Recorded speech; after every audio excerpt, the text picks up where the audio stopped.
তারপর ওই ফোন দিয়ে আমি এই টুকটাক ভিডিও করতাম, ডেইলি লাইফস্টাইল, এমনি জাস্ট টুকটাক এমনি শখ করে করতাম। আচ্ছা। তারপর এরই মাঝে আফ্রিদি ভাইয়ের সাথে ওইরকম একটা বন্ডিং আমি চিন্তা মনে আছে তো, যে এইটাই সেই তৌহিদ আফ্রিদি। তো ভাইয়ের ওই ভিডিওগুলো দেখতাম, ভালো লাগতো।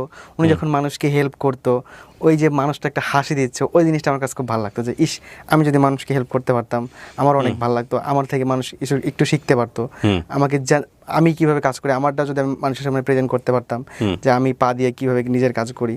তারপর ধীরে ধীরে যখন ভিডিওগুলো করতেছিলাম, বাট তেমন একটা রেসপন্স পাইতেছিলাম না। ভিডিও করে করে পেজে ছাড়তেন? হ্যাঁ, না, ইউটিউবে ছাড়তাম, তখন আমি পেজ সম্পর্কে বুঝতাম না। বুঝতেন না? ইউটিউবের চ্যানেলের নাম কি ছিল তখন? ছিল এই এমডি মিরাজুল ইসলাম ছিল। ওকে, নিজের নামটা দিয়ে খুলেছিল। আচ্ছা, করে করে ছাড়তেন মানে ডেইলি লাইফ? হ্যাঁ, ডেইলি লাইফ। কিন্তু আমি চ্যানেল কিন্তু জাস্ট জিমেইল খুলে ছাড়তাম, চ্যানেল কে বুঝতাম না। জিমেইল খুলে জিমেইলের মধ্যে আপলোড দিতাম, কিন্তু বুঝতাম না যে ইউটিউব চ্যানেল কিভাবে খুলে।